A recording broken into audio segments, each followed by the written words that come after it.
Good afternoon, everyone. Thanks for joining me in this video. This is Wednesday, the 19th day of November, 2025. This is a very sad moment. Yesterday, I reported about what transpired in Ekiti State, in CAC Church, where the jihadists invaded the church.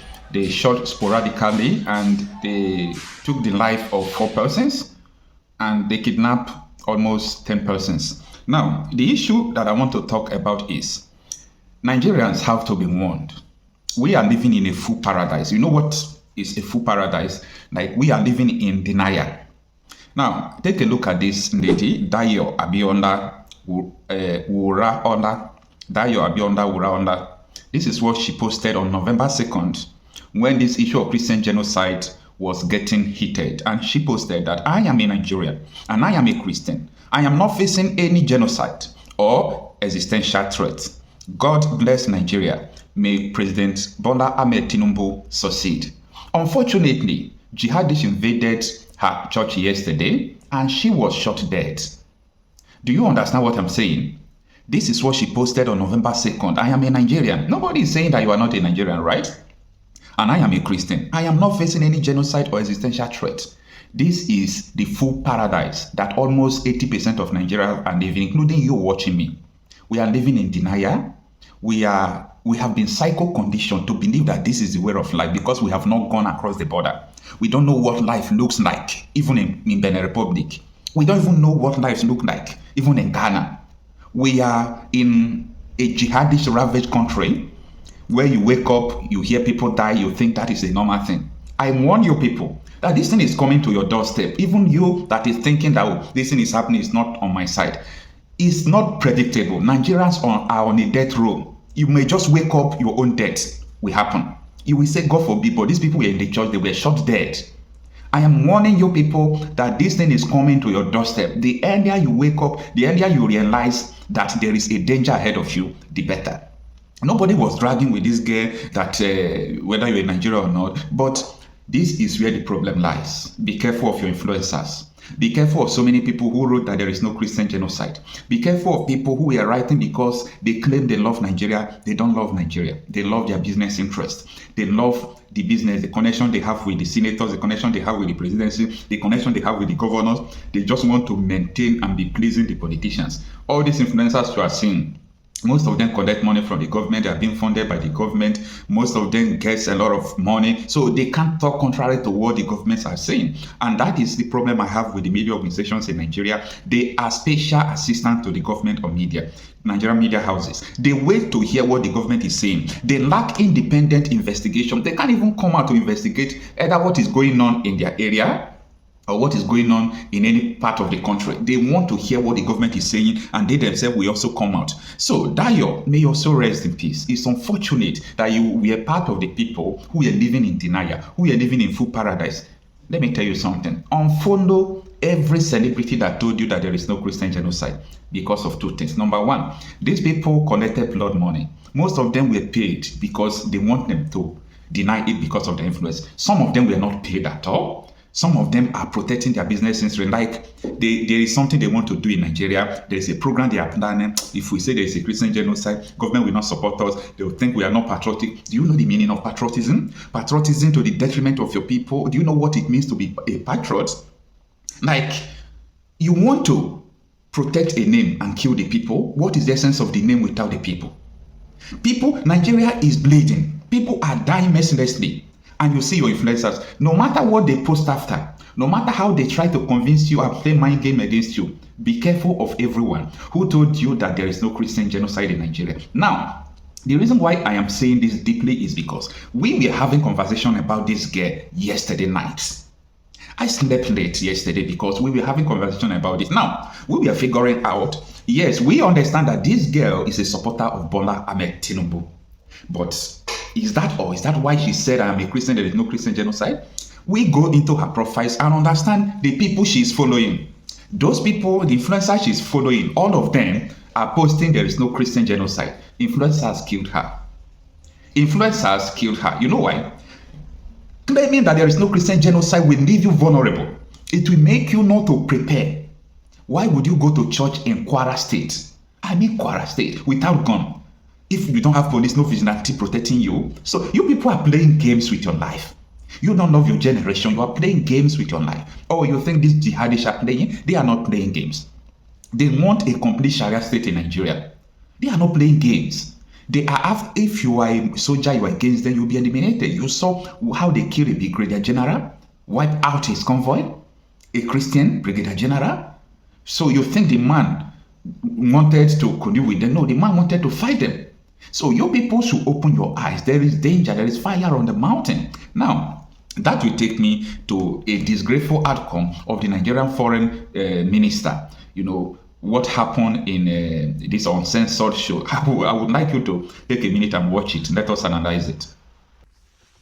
Well, there's definitely a problem with Islamist terrorism, but just because Muslims are being murdered, it does not negate the fact that there is a targeted ethnic cleansing of Christian Nigerians. One does not negate the other.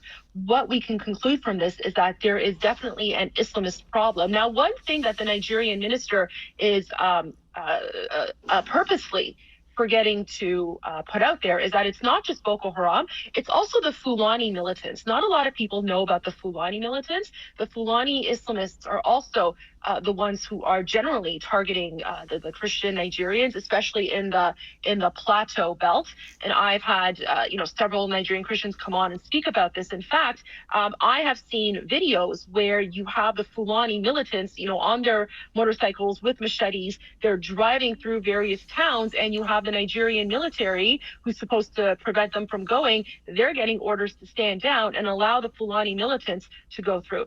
Again, Piers, the loss of life is horrible. But as you can tell from the minister, he's avoiding questions. He's avoiding eye contact. Instead of actually answering the questions, he's focusing more on trying to attack me and trying to, go after me because I'm not as familiar with the Constitution. I don't need to be familiar with the Constitution of Nigeria to understand that, over 50,000 Christians have been murdered since 2009. I don't have to be familiar with the Constitution of Nigeria to know that when someone yells Allahu Akbar before they massacre 200 Christians and burn Christian churches, that's not just banditry, that's jihad.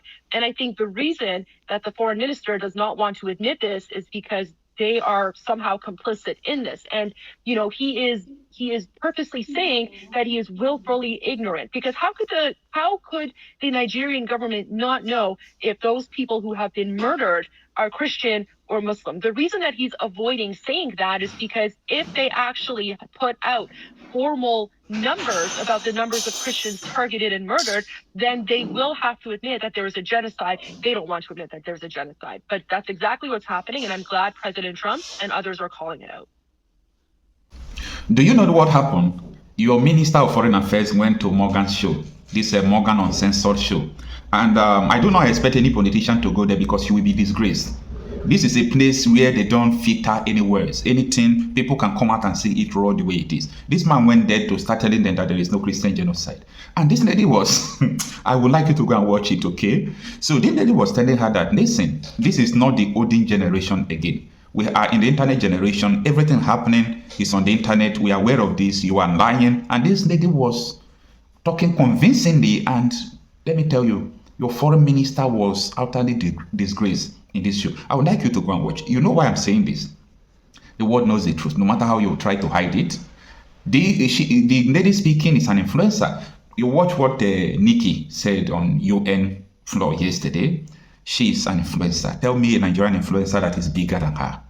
But your influencers are here talking rubbish, collecting money at the detriment of lives that are being lost that we are losing every day. Anyway, I am afraid of a black man. I'm not surprised with what is going on in Nigeria because in 1966, my mom's family witnessed a similar thing. My granddad, who is a railway engineer, was killed in northern Nigeria when the program was going on. So thankfully, his kinsmen were telling him he should come back home to the east. But he said he's a federal worker and nothing is going to happen to them. So thankfully, he sent his family back home. But he was still there, and eventually they were slaughtered. A lot of Igbo, those from the eastern part, even Akwa Ibom and all that, they were killed, but one person was survived, and he was the one that narrated how the whole thing went on. And unfortunately, nobody saw his corpse. No, he was not buried. Up They to just did the today. burial. Yeah, we didn't see the cause because after that, after 1966, 1967, the war started. So, so he was they just did the burial ceremony. You know how they do it, but his corpse was not found. So none of them. So, and that really touched my maternal family, my mom's family. You know, really had a great impact on their lives. So what is happening now, it's not a surprise to me. Even while growing up, I watched my grandma because we live in a town that were developed by all these missionaries then. So my grandma, my maternal grandma was living with us in our home. So when these Fulanis will be coming, because my dad had a story building, so we'll see them from far away and we'll smell the smell of that cattle and all that. So I will tell my grandma, because my grandma, they live in North, so she can't speak Hausa very well. I'll tell her, oh, these Fulanis, they are coming again. So she will come downstairs and talk to them. Then they were not carrying any AK-47, they just have their stick. So she will talk to them in Hausa language, and they will be happy that she speaks Hausa, and they will ask her for water to drink. So we'll give them water and they will go. And my grandma will tell them, okay, you people make sure that the cattle don't eat people's crops, and they will adhere to that instruction and they will go. But around 2012, 2014, we start hearing the stories of kidnapping and all that. We know that things were changing. Yeah. So I'm not really surprised with what is going on in Nigeria, but what we have to advocate is for the country to be divided. If it is in 2 or in 4, in 6, anyhow they want to do it.